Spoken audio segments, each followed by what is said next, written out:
Good morning, Jesus King of Kings. Good morning mga kapatid. Welcome sa ating Sunday online worship service. And today po ay 3rd Sunday of December, a week before Christmas. And I'm very happy po and honored na ako po ang magiging presider ninyo for today to usher us in worship and before hearing the Word of God. So mga kapatid, kahit hindi pa po Pasko, samahan po ninyo akong basahin ang salita ng Diyos in Matthew 1 verse 21 in the Amplified Version. Ramdam na ramdam ko po kasi yung Christmas kahit na 1 week pa before the actual event. So, alam naman po natin who we are celebrating this season. So, in Matthew 1 verse 21, she will give birth to a son, and you shall name him Jesus, the Lord is salvation. For he will save his people from their sins. Mga kapatid, this is the main reason for Christmas, the reason why we celebrate itong season po na ito. And allow me po to further expound the meaning of the word save. Dahil na-inspire po ako kay future Pastor Con Santa Ana, ating presider last week. So sabi po sa dictionary ng meaning ng word na save, it is to keep safe or rescue someone or something from harm or danger. It is also to rescue, come to someone's rescue, save someone's life, come to someone's aid, set free, liberate, deliver, extricate, bail out, preserve, keep safe and protect, safeguard, guard, conserve, salvage.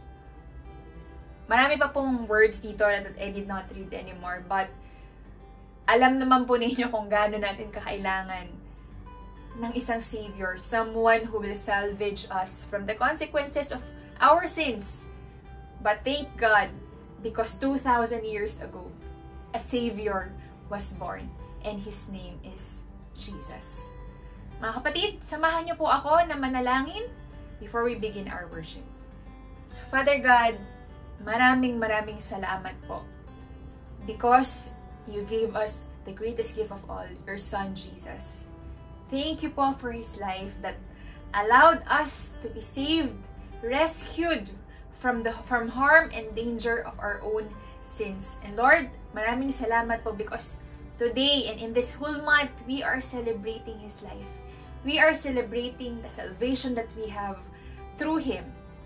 Lord, today po, samahan niyo po kami, paki-bless ang bawat household, Lord, na nakikinig po sa umagang ito. And Lord, I also commit to you Pastor Efren and the pastor team po as they usher us to your word and in worship. This we pray in Jesus' mighty name. Amen. So church, let's now worship the Lord. Good morning po, church! Happy Sunday po sa inyong lahat.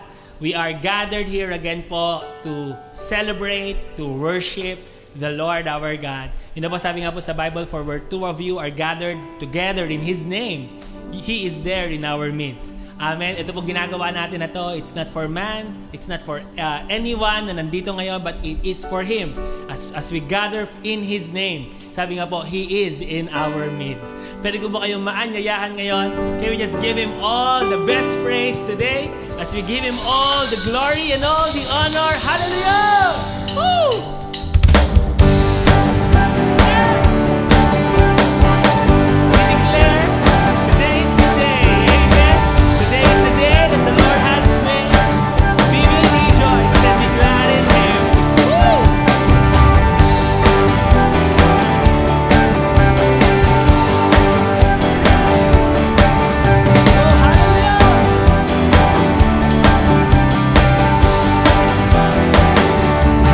See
giving you my fears and sorrows. Where you lead me, I will follow. I'm trusting in what you say, so I won't worry about tomorrow. I'm giving you all my fears and all my sorrows. Where you lead me, I will follow. Trusting in what you say, today is the day.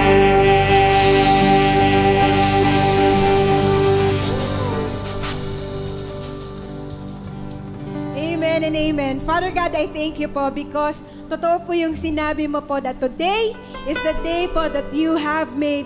And Lord, mararanasan po ng bawat isa po sa amin that every fears po na meron kami, every worries po na meron po ang bawat isa are already disappearing. Because sabi niyo po, you have known po yung plans niyo po for every one of us. And it is good and it is perfect po to give us future and to give us a perfect life po na meron po kami. Father, I thank you because sabi niyo po, we will not worry about tomorrow and we are giving you po all our fears and all our sorrows. And Father God, I thank you because as you have said, today is the day that you have made and makikita mo po ang mga anak mo that we will rejoice and we will be glad in you. In Jesus' name, I pray. Amen and amen. Hallelujah. Oh. Woo. We give you praise, God. We give you all the glory and all the honor. Today is the day that you will experience such a mighty flow of the Lord's goodness in your life. That His goodness and His mercy, they are following you, hunting you because of the love of Jesus, because of the cross. Hallelujah. I love you, Lord. Oh, your mercy never fails me. In all my days, I've been held in your hands.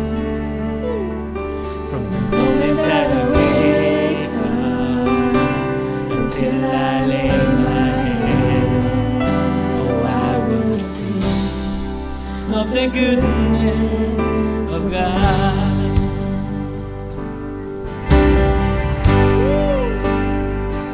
I love you, Lord. Oh, your mercy never fails me. And all my days, I've been held in your hands. From the moment that I wake up until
goodness of God. Oh, I will sing of the goodness of God.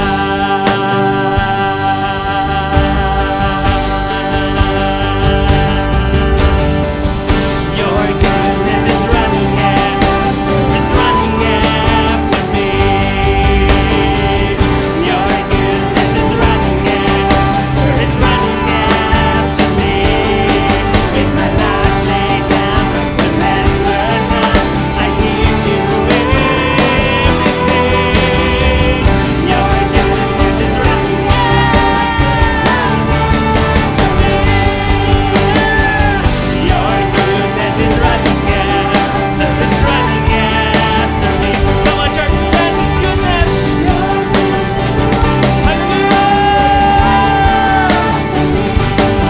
With my life laid down and surrender now, I give you everything.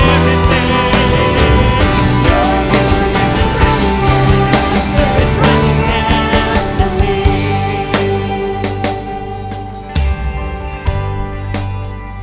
All my life, and all my life, You have been faithful. and all my life, you have been so, so good. With every breath that I am, and I will sing of the goodness. of God.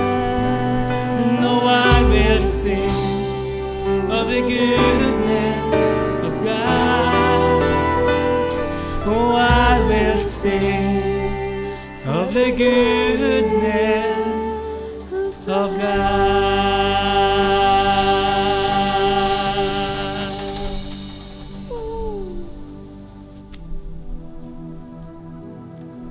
So wonderful, so glorious. Oh, we give you praise.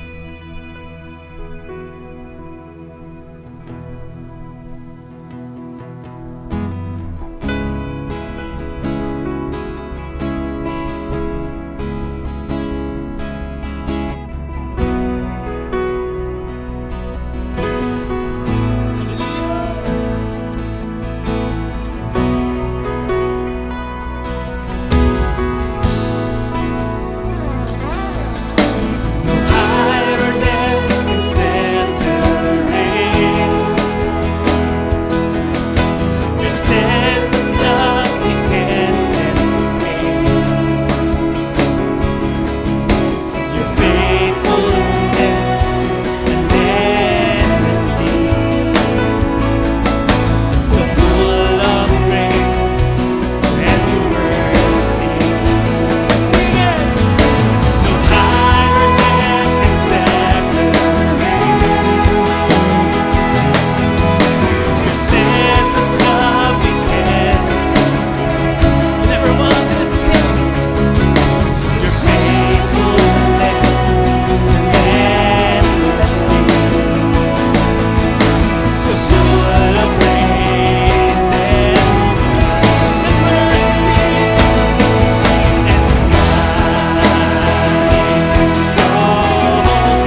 am saved in Jesus' name.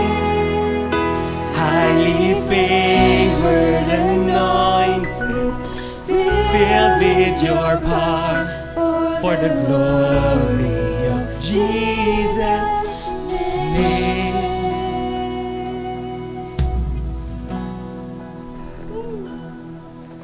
Your hope is rising like the sun.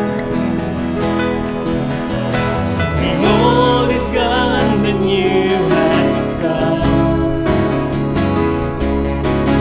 I fix my eyes on Christ alone, my rock, my shield, my cornerstone. Your hope is rising like the sun. The old is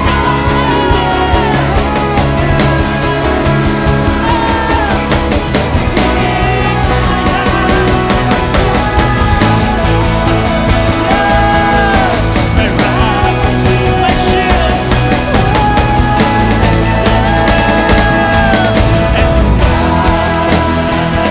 is so good.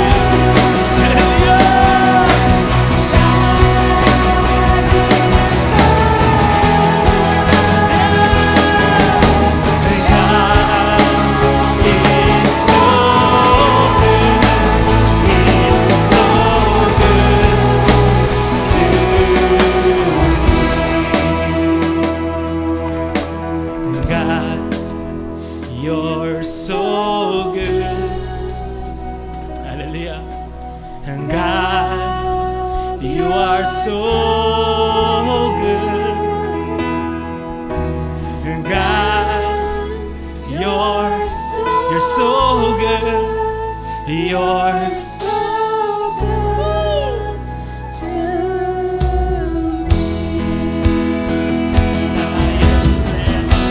I am called, I am healed, I am whole, I am saved in Jesus' name.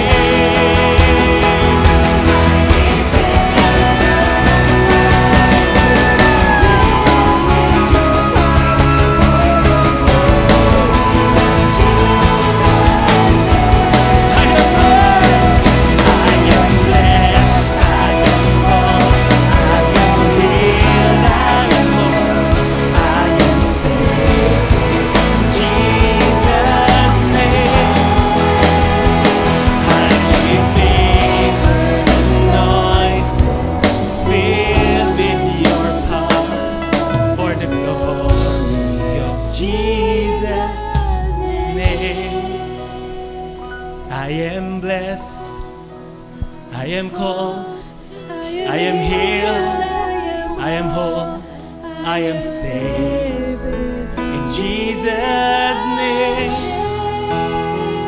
Highly favored, anointed, filled with your power For the glory of Jesus' Do you sense His power? Come on, can we just pray in the Spirit? Kararayara baba baba se, kidarayara handarayara se, kadarayara baba kororayara sotoraya. Oh, we give you all the praise. Thank you for the year. Thank you for all the things that you are doing and you have done. We give you back all the praise and all the honor. Our Jesus, our Savior, our Shepherd.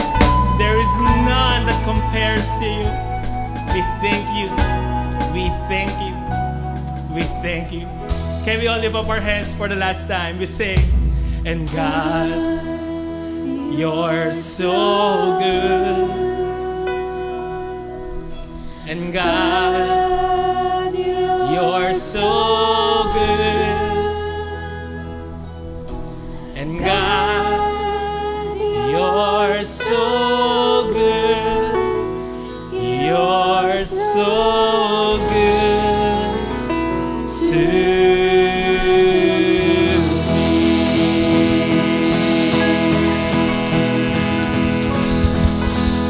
Hallelujah. Hallelujah. Oh, we give you praise.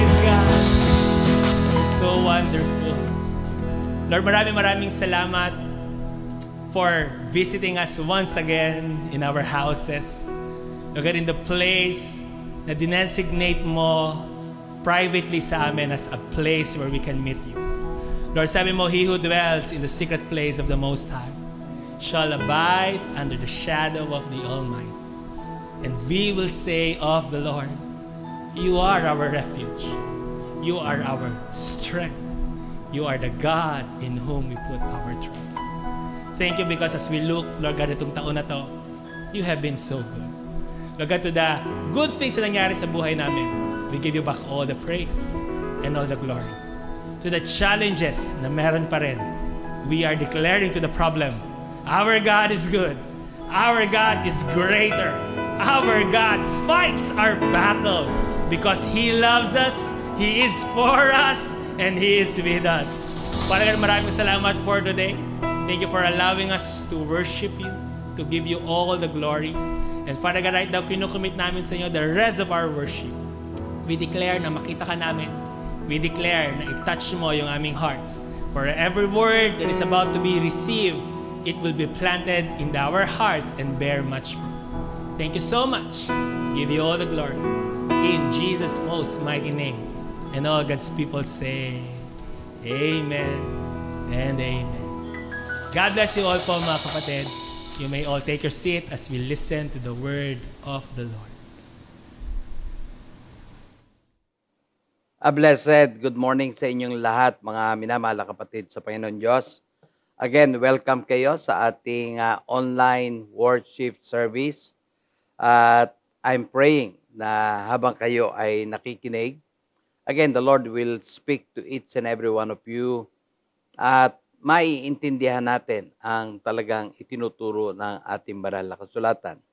Muli po, welcome sa inyo lahat. At naniniwala ako na talagang tayo ay sama-samang mananalangin, sama-samang mananampalataya, sama-samang magtitiwala sa ating dakilang Diyos. Ang ating pong Biblia, God's Holy Word, ay meron pong napakaganda at very powerful description sa lahat ng nakay Kristo. When I accepted the Lord Jesus into my heart, pwede ko i-consider na ako'y nakay Kristo na. Ika nga, gamitin ko yung term na sa lahat ng mga born again. If you have accepted the Lord Jesus, kayo ay born again, kayo ay pwede kong sabihin in Christ. Katulad po ng binabanggit ko kanina, ang gaganda ng description ng Lord.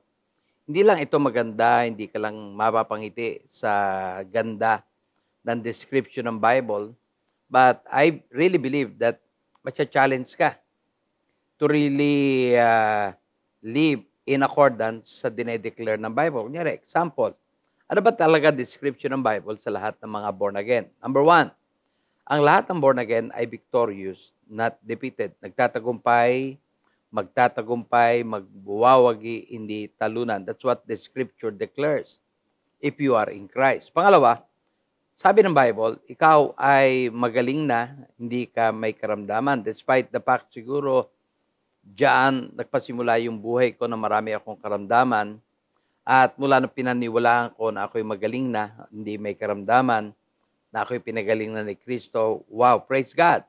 Pinaintulutan to ng Lord na maganap sa buhay ko. Last but not the least, na description ng Bible sa mga tumanggap sa Kanya. Tayo daw ay head, not the tail. Pag sinabi kong head, not the tail, tayo daw yung ulo, tayo daw yung tagapanguna, at hindi tayo yung tagasunod. Maliban dito sa mga description na to, may sinasabi pa ang Biblia na dapat wag mong kakalimutan. Example lang po ito. I just would like you to take note na ito yung mga description ng Bible sa lahat ng nakay Christ. I belong to Christ. I accepted the Lord Jesus into my heart. And so right now, nakikita ko ang sarili ko in accordance sa description ng Bible para sa akin. Maliban po dito, tayo daw ay sinasabi ng Bible, if you are in Christ, you are blessed with every spiritual blessing. Pinagpala daw ng lahat ng spiritual na pagpapala, which mababasa natin to sa Ephesians chapter 1, verse 3.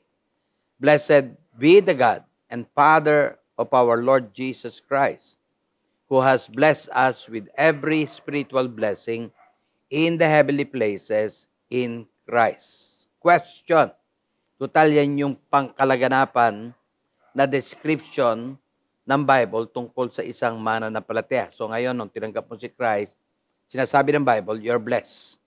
Blessed ka ng all spiritual. Take note of the word.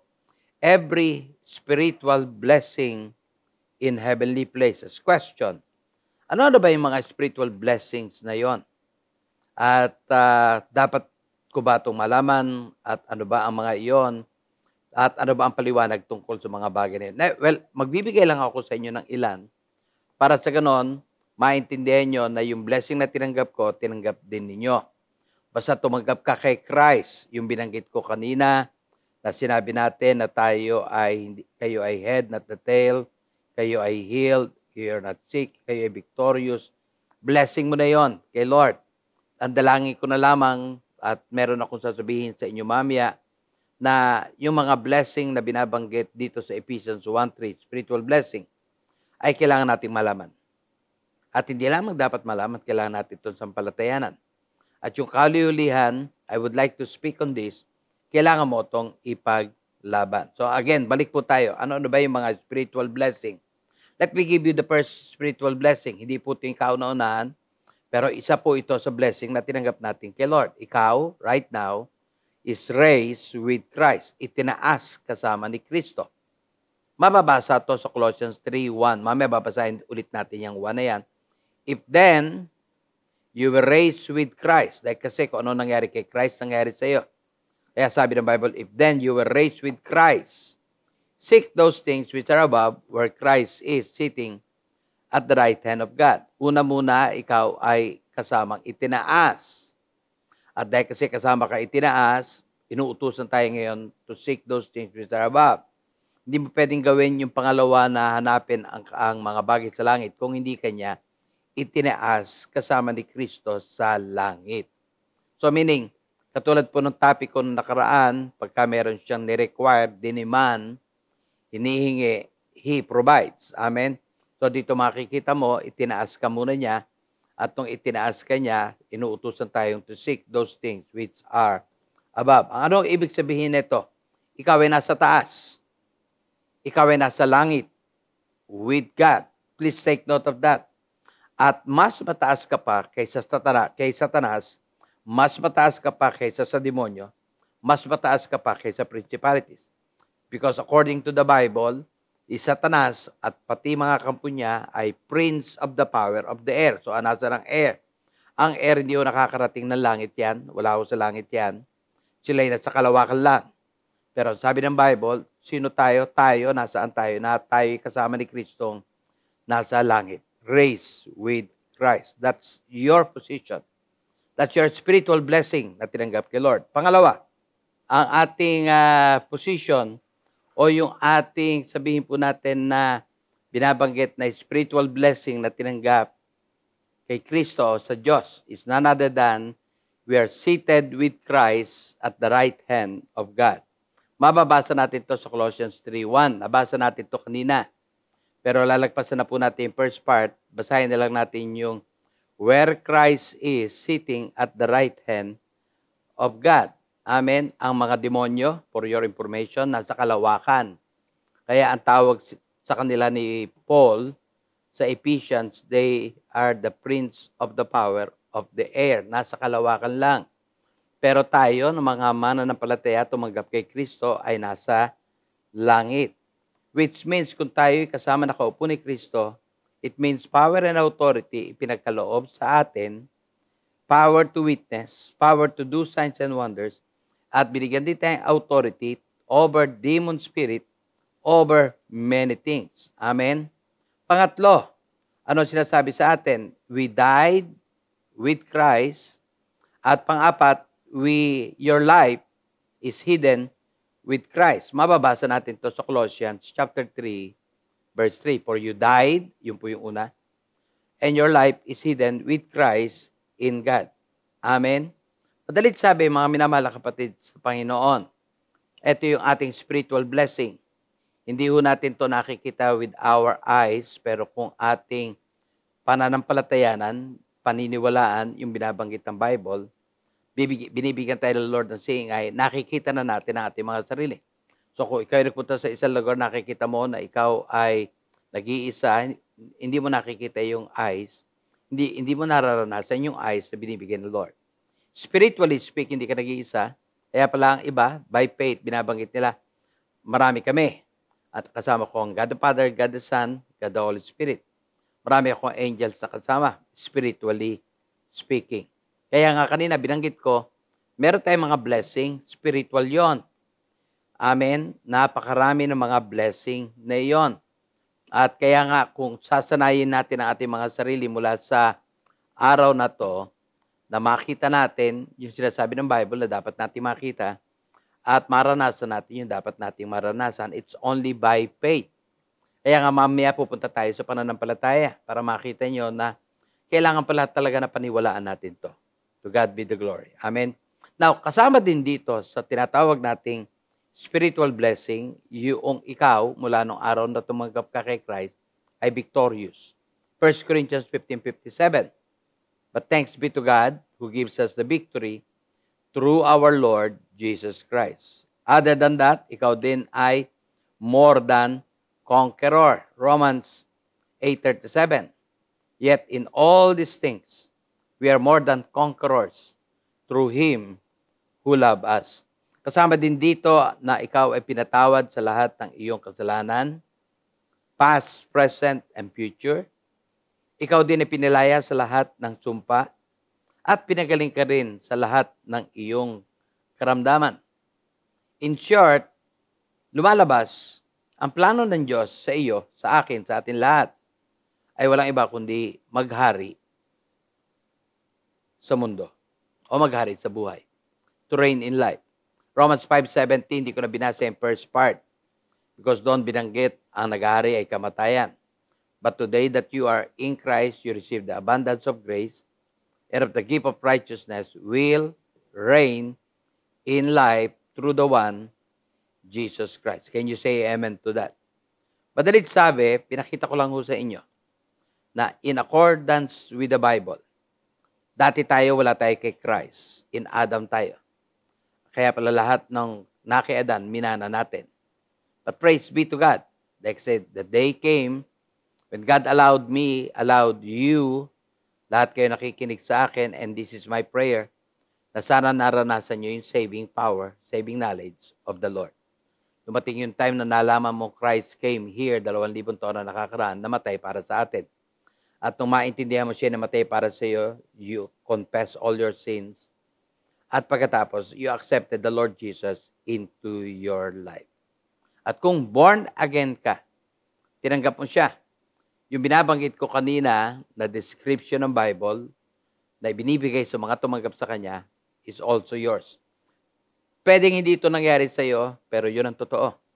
That is what the Bible declared. You're victorious, your head, not the tail. Amen. At marami pa. Kung pwede ko nga lang talaga sabihin sa inyo lahat-lahat ng iyon, sasabihin ko. Pero binigay ko lang yon as an introduction para makita nyo ang talagang gusto ng Diyos. Anong gusto ng Diyos?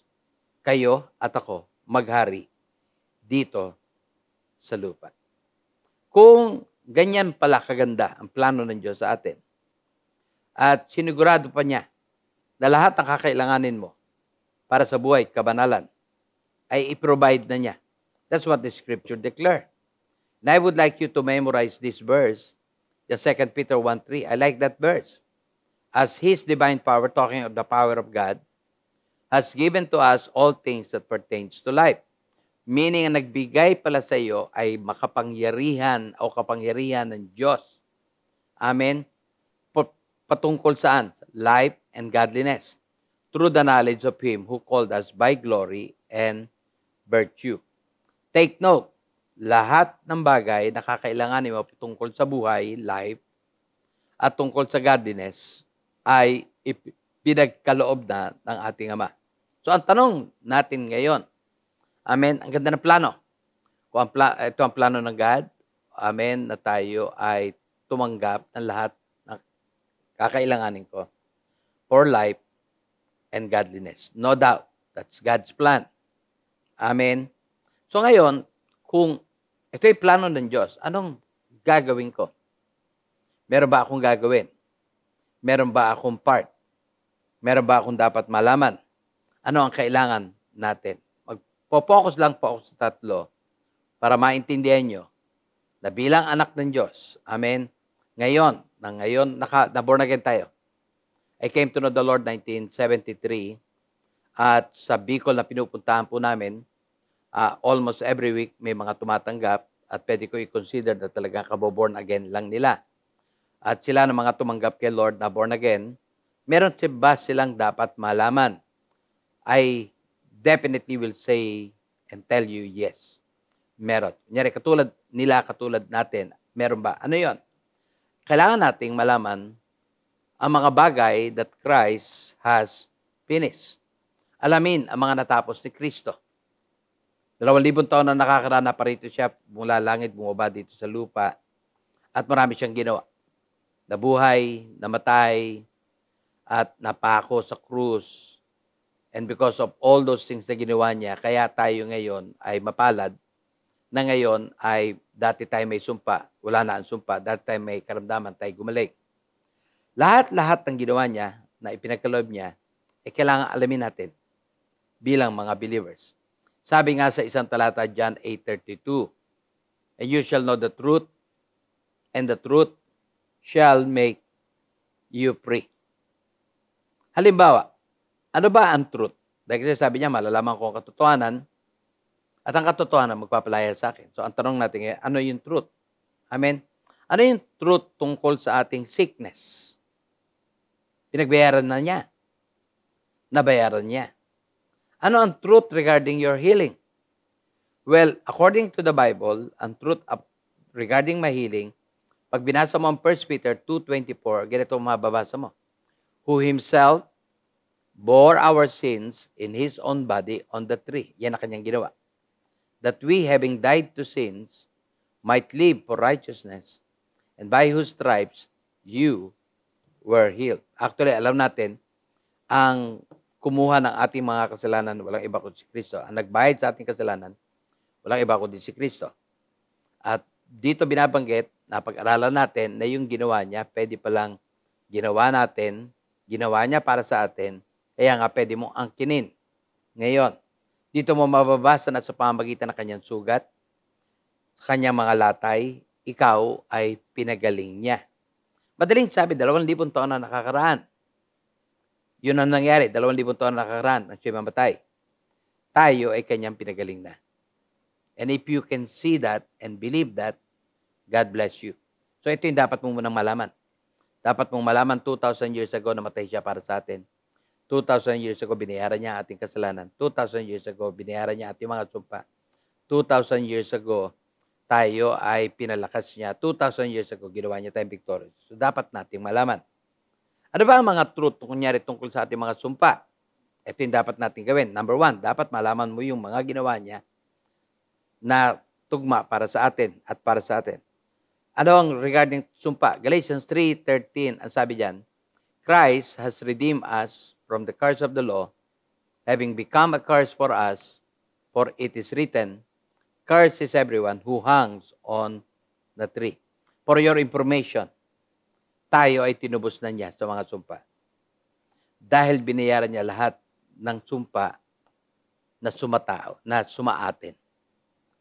Sumpa na nagawa ni Adan, sumpa na nagawa ni Eva, sumpa dahil sa pagsuway sa salita ng Diyos, binayaran lahat ng Panginoong Hesus. Kaya nga siya laging sumpa para pagbayaran niya yung sumpa. Para ngayon, nung mabayaran niya ating sumpa, para naman ang blessing na para kay Abraham ay ngayon ay suma atin. We need to know that.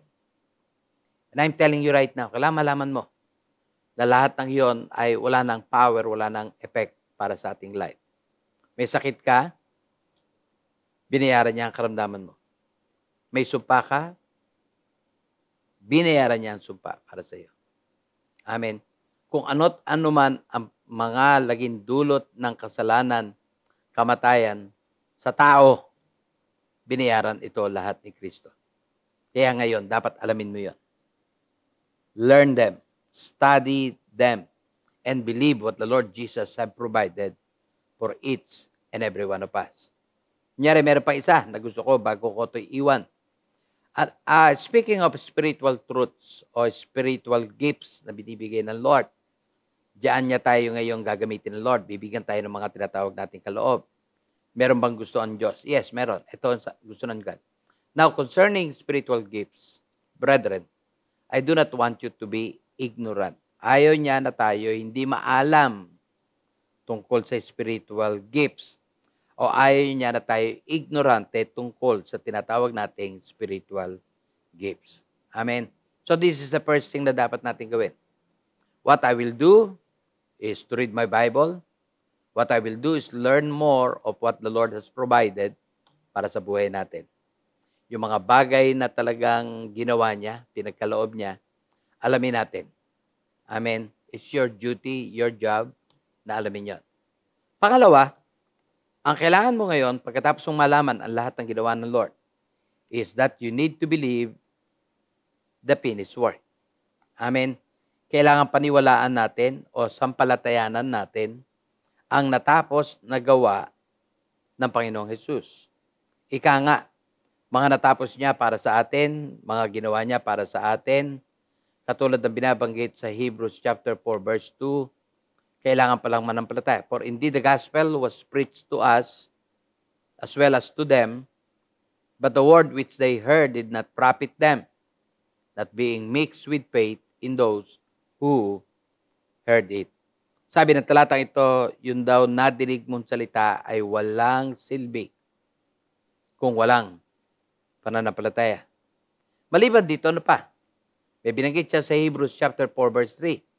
For we who have believed do enter that rest, as he had said, so I swore in my wrath, they shall not enter my rest. Ayon sa talatang ito, ang naniniwala daw ay pumapasok sa kapahingahan. Which means, nakukuha ng mga naniniwala ang kanilang hinihingi. Amen. So, napakahalaga ng faith. Kanina sabi ko, kailangan malaman mo. You need to know everything that Jesus has provided. You need to know what Jesus did. You need to know ano ba ang kanyang ginawa. Amen. At naniniwala ako, mula sa araw na to, magkakaroon ka ng commitment na aalamin mo ang mga bagay na yon. That's the reason why sa ating Bible study, ginagawa natin to, Bible reading, o whatever, kung saan ka tawagin ng Lord. Pwedeng ikaw ay tatawagin niya magbasa ng bahagi ng Bible, at doon alamin mo kung ano ang ginawa ni Christ para sa iyo. Bakit niya kinuha ang kasalanan natin? Para bayaran yung ating kasalanan. Bakit niya binayaran ang ating sumpa? Para sa ganun, wala na tayong sumpa. Yun yung una. Pangalawa, ang kailangan natin paniwalaan. Amen. You just have to believe what He did. Ginawa niya yun para sa iyo, believe it. Ginawa niya yun, ibig sabihin wala na itong kapangyarihan sa iyo, believe them. Amen. So, ang tanong natin ngayon, what is faith? Ano ba ang pananampalataya? Ang pananampalataya, ibibigay ko in this way, ang pananampalataya is seeing what you are believing. Ang pananampalataya, nakikita mo na ang iyong pinapaniwalaan. Hindi mo pwedeng sabihin sa akin na nananampalataya ka nang hindi mo nakikita. Amen. At dito, pwede kong gamitin halimbawa sa inyo ay walang iba kundi si Abraham. Si Abraham ang tinawag na ama ng pananampalataya. Pero alam ba niyo na bago siya nakarating doon, wala siyang pananampalataya? And let me tell you the story. Briefly. Amen. Ang gagamitin kong halimbawa ay walang iba kundi si Abraham. Amen. Bilang isang halimbawa. Take note. Amen. Bilang isang ama, bilang isang Israelita, ay may gusto si Abraham. Gusto niya magkaroon ng anak. Gusto niya magkaroon ng tagapagmana. Yes po, yan po yung kanyang pangarap. Pinangakuan siya kasi ng Diyos ng magkakaroon ng anak. Ang problema, take note, wala siyang pananampalataya. Bakit ko nasabing wala siyang pananampalataya? Mababasa natin sa Genesis 15 verse 2. But Abraham said, Lord God, what will you give me, seeing I go childless? Dito pa lang makikita, malalaman natin na wala siyang pananampalataya. Katulad nga ng binanggit ko, ang pananampalataya ay nakikita mo na kung ano pinapaniwalaan mo. During this time, sinabihan na siya ng God na gagawin siyang ama, ay wala pa siya nakikitang bata. Madalit sabi, sa kanya. Wala pa siyang vision. Wala pa siyang parang siguro gamitin ko na yung term, pangarap na maging ama. Wala pa siyang siguro parati niya nasa isip, ako'y walang anak, ako'y baog o baog yung aking asawa. Maybe those things are in his mind. Sinasabi niya na wala pa siya nakikita anak. Which means, pag sinabi mong wala ka pa nakikita, wala ka pang pananampalataya. Wala ka pang faith. Ano ginawa ng God? Well, God did something. Inilabas siya ng Diyos sa tent kung saan sila natutulog. Pangalawa, pinatingin siya sa langit. Pangatlo, pinabilang sa kanya ang mga bituin. That is what God did. Ginawa po yun ng Diyos. At may meaning yon. Basahin muna natin, Genesis 15 verse 5. Then he brought him outside, ito yung nilabas, and said, look now toward heaven, and count the stars if you are able to number them. And he said to him, so shall your descendants be. Ito yung pinagawa ng Diyos. Tinuruan siya mangarap, let me use that term, or tinuruan siyang mag-vision. Ano lagi resulta? Sabi niya kanina, wala akong nakikita, so tinuruan siya na may makita. Tinuturuan siya ng Lord na pananampalataya. At dito siguro naintindihan ni Abraham, yung pala ang pananampalataya, kaya pala nakikita mo na. Amen? Ano lagi resulta ng siya maturuan ng Diyos? Mababasa natin, Abraham believed God. Mababasa natin ito sa Genesis 15:6. And he believed in the Lord, and he accounted it to him for righteousness. Wow! So meaning, naintindihan ni Abraham kung anong pananampalataya. Pero may kulang pa. Amen? Ano yung problema ni Abraham? Hindi niya nakikita. Wala siya nakikita anak. Hindi pa siya nangangarap. Nilabas siya ng Diyos, tinuruan siya paano mag-vision. Tinuruan siya kung anong dapat niyang gawin. Pagkatapos nito, hindi lamang siya tinuruan ng Diyos, pinalitan ng Diyos sa kanyang pangalan mula sa Abram, ginawang Abraham. Bakit? Para kanyang i-confess na siya ay ama ng marami. Amen? Today, mga kapatid, pakita ko sa inyo, as far as the Bible is concerned, we're talking of the Bible. We're talking of what the Lord Jesus provided. Talking of the Bible, ibinigay na ni God ang lahat-lahat sa atin. Yung lahat ng ating kakailanganin, ipinagkaloob na ng Lord. Regarding life and godliness. Yun yung nabasa natin kanina sa 2 Peter 1:3. Take note. As His divine power has given to us all things that pertain to life and godliness, through the knowledge of Him who called us by glory and virtue. Amen? Pahintulutan po ninyong sabihin ko ito. Ang totoong faith ay nakikita mo na ang pinaniwala mo. Pagka nag-declare ka, by His stripe I'm healed, nakikita mo na healing mo. Hindi mo lamang nakikita by vision, through vision, ito'y dinedeclare ng iyong bibig. Hindi ka nagde-declare na nanggagaya ka lang sa iba, na basta masabi lang, no. Pag dineclare mo ito, nanggagaling ito sa puso mo. At yun talaga ang pinapaniwala mo. So, anong kailangan natin? Malaman natin lahat ang pinagkaloob ng Lord. Amen. Don't stop knowing those things na ipinagkaloob ng Lord. Kung sinabi ng Bible na ikaw ay blessed, paniwala mo yun. Yung pangalawa, paniwalaan. Malaman mo, you're blessed. Paniwala mo, you're blessed. Malaman mo na pinagaling ka niya, believe that you're healed. Maraming mga binabanggit ng Bible na kailangan ng ating pananampalataya. Pangatlo at kaulihan, mga kapatid, ano mang sinabi ng Diyos? Ano yung una? Know them. Ano yung pangalawa? Believe them. Ano mang sinabi ng Diyos? Ito yung pangatlo. Ano mang pangako ng Diyos? Kailangan nating ipaglaban. Yes, I'm telling you that. Ito yung nababanggit ko lang, pero I would like you to be informed right now na kailangan ka talaga lumaban. Let me use the term, fight, a good fight of faith. Mababasa sa 1 Timothy chapter 6, verse 12.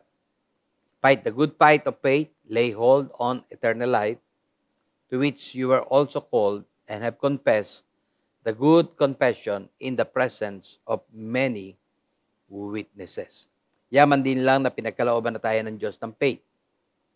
Palaguin natin yung faith na tinanggap natin mula sa Kanya.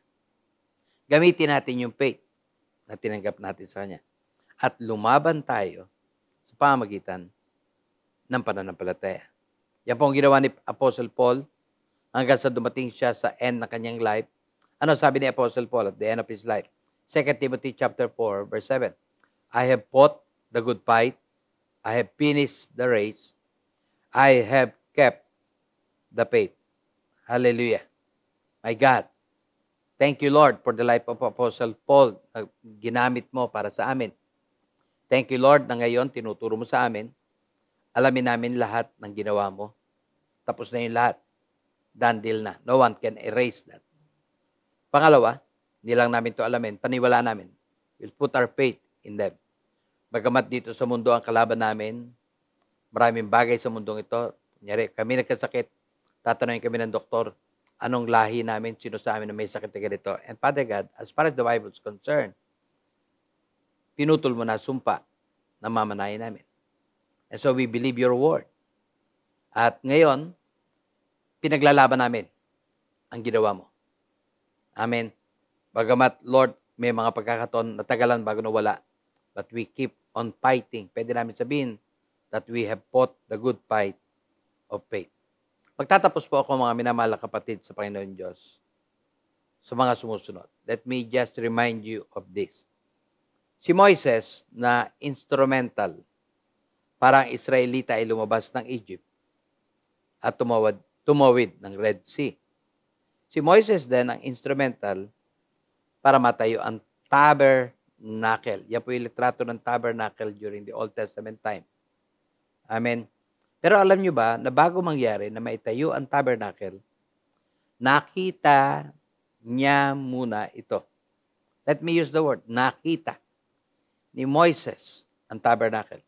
Basahin po natin ang tagubilin ng Lord in Exodus 25 verse 8 and 9, pagkatapos sa baba, verse 40. Tignan nyo.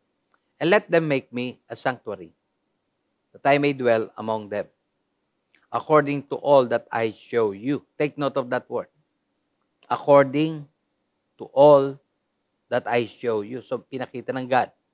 Papagawa siya ng tabernacle na ipinakita niya kay Moises. That is the pattern of the tabernacle and the pattern of all its furnishing. Just so you shall make it. Verse 40. And see to it that you make them according to the pattern which was shown you on the mountain. According to that verse, pinakita ng Lord kay Moises ang pattern. So madalit sabi, nakita ni Moises ang tabernacle bago ito itinayo. At ito po yung may kinalaman sa mensahe natin kanina. Amen. Kung may pinangako ang Lord, I hope, I pray, mabivision mo yung pinangako ng God. Amen. Kung ikaw ay pinangako ng Lord ng anak, nabivision mo may anak na. Kung ikaw ay pinangako ng Lord ng bahay, nakikita mo na yung bahay. Kung ikaw ay pinangako ng Lord ng kung anong mga bagay, ikaw lang nakakalam, ang first secret doon, makita mo muna. Amen.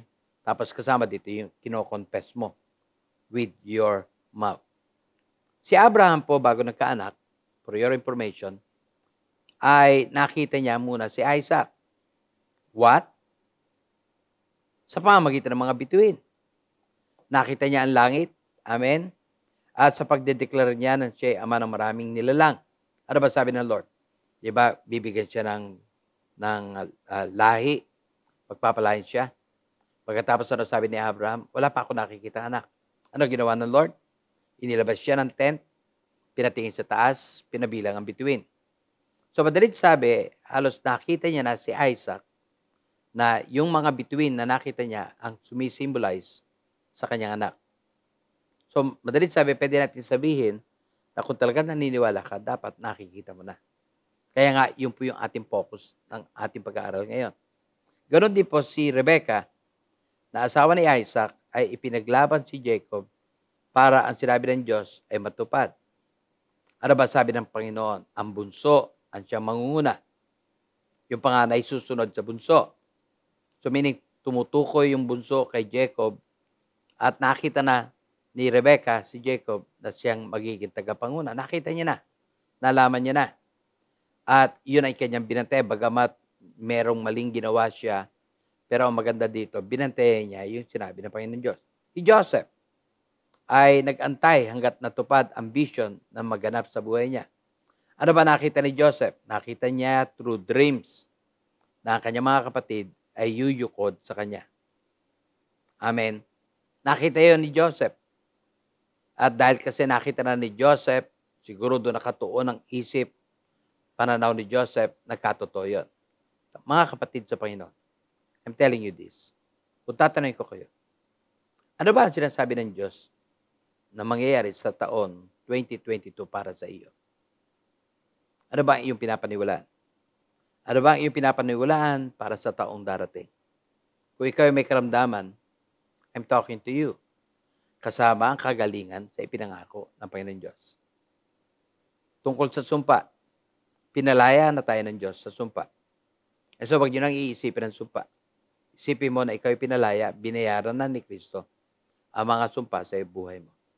Gamitin mo yung pananampalataya na ibinigay sa ng Diyos para makalaya ka sa lahat ng mga bagay na yan. Naniniwala ako, the Lord will speak to you. At naniniwala ako kung iyong papairali ng pananampalataya na ipinagkaloob ng Lord at ang pananampalataya, sabi ko nga wala pa kanina, nakikita mo na yung pinapaniwalaan mo at i-confess mo yung pinapaniwalaan mo. Kapatid, God will continue to bless you. God will fulfill all His promises sa iyong life. Now, it's your turn. Anong gagawin mo? Tayo po lahat ay manalangin, tayo po lumapit sa ating dakilang Diyos. Hallelujah. Salamat po ng maraming aming Ama. Papasalamat kami for this opportunity again na tinuro mo sa amin na yung pananampalataya pala na binigay mo sa amin, ikaw din mismo ang tutulong sa amin.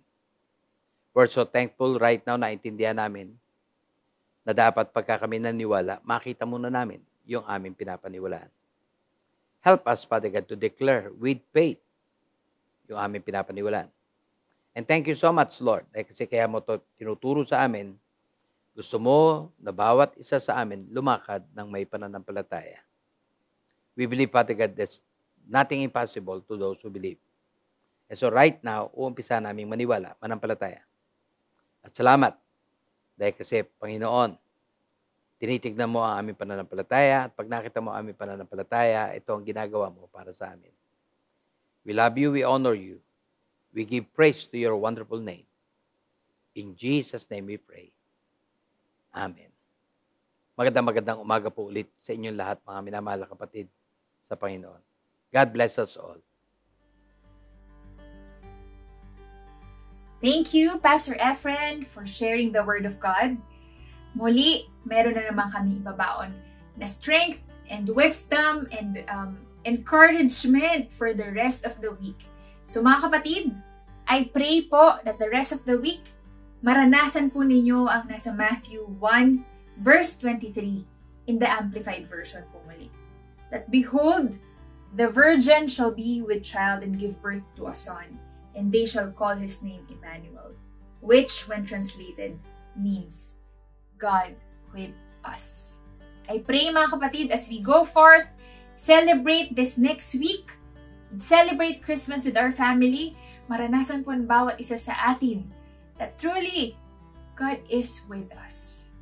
And church, again, of course, I'd like to remind everyone that next Sunday po, wala po tayong worship service.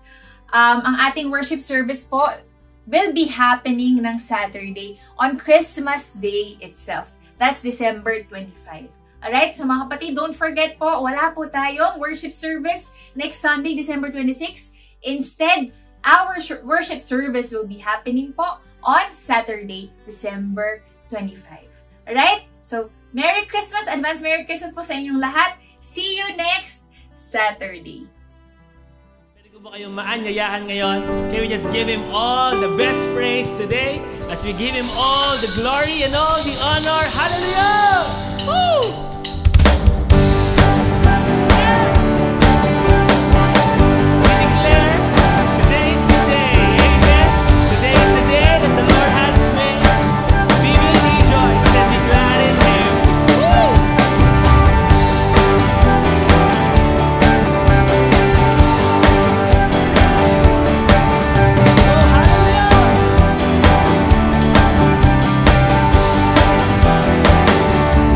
Sing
sings, so I won't worry about tomorrow.